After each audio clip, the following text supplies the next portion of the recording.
Forinden havde kronprinsen været på Islands Brygge for at navngive en robåd, en toer med styrmand. Det er en gave til Amager Ro- og Kajakklub, for det fond kong Frederik stiftede ved sin 70-årsdag for at støtte rosporten i København. Det var en fornøjelse at døbe en robåd her fra Frederik efter min morfar.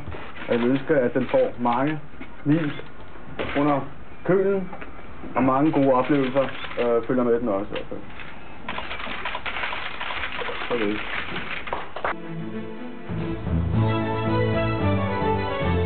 En lille roklub på Amager fik i dag besøg af kongehuset i anledning af kong Frederik den 9. 100-årsdag. Amager Ro- og Kajakklub, en lille hyggelig roklub på Islands Brygge, modtog i dag en helt ny 2-års indrækker for Frederik den 9. fond. Fader til båden var kongens barnebarn, kronprins Frederik. Det var en fornøjelse at døbe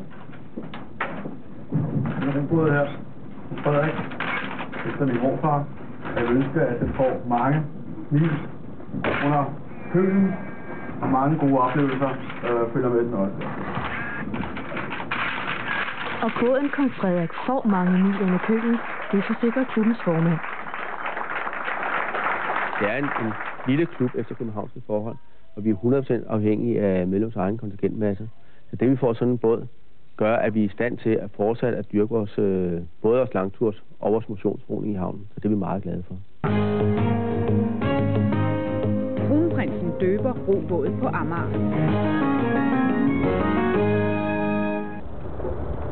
Det er ikke hver dag, der kommer royalt besøg her på Islands Brygge, men i dag var der mange, der havde taget turen til Amager Ro- og Kajakklub.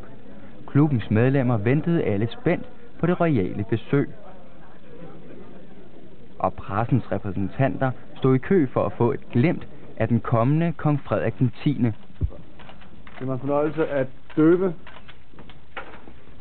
en robåd her, kong Frederik, efter min morfar. Og jeg vil ønske, at den får mange mil under kølen, og mange gode oplevelser følger med den også i hvert fald. Så det. Oprindeligt skulle man have den socialdemokratiske partibog i orden for at være medlem af Amager Ro- og Kajakklub, så klubbens stiftere vil måske ikke være særlig begejstret for dagens besøg, men et af klubbens ældre nuværende medlemmer var begejstret. Jeg synes, det er dejligt at se en klub her, som har startet som arbejderroklub, dengang der var streng adskillelse mellem arbejder og overklassen. Og så i dag, vi har kongelige besøg hernede. Det er jo pragtfuldt at se udviklingen i det danske samfund.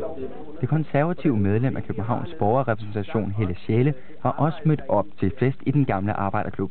Jeg synes bestemt også, at det er et meget spændende besøg i dag. Det er jo sådan lige siden svenskekrigens tid, at der mellem Københavns borgerrepræsentation og kongehuset har bestået et særligt forhold.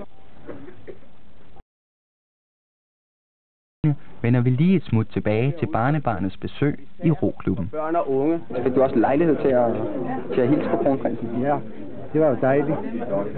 Og han var fuldstændig, som jeg forestiller mig ham. Et dejligt menneske at tale med.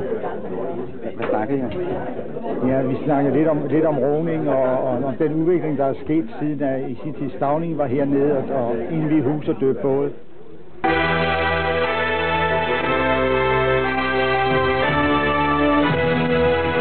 I dag vil kong Frederik den 9. være fyldt 100 år. Det blev markeret over hele landet. Kronprins Frederik begyndte mindedagen for sin morfar, den gamle roer og sømandskonge, med at navngive en båd i Amager Ro- og Kajakklub. Den gamle konge indstiftede på sin 70-årsdag et legat til støtte for rosporten i København, og bådens navn kom ikke bag på mange.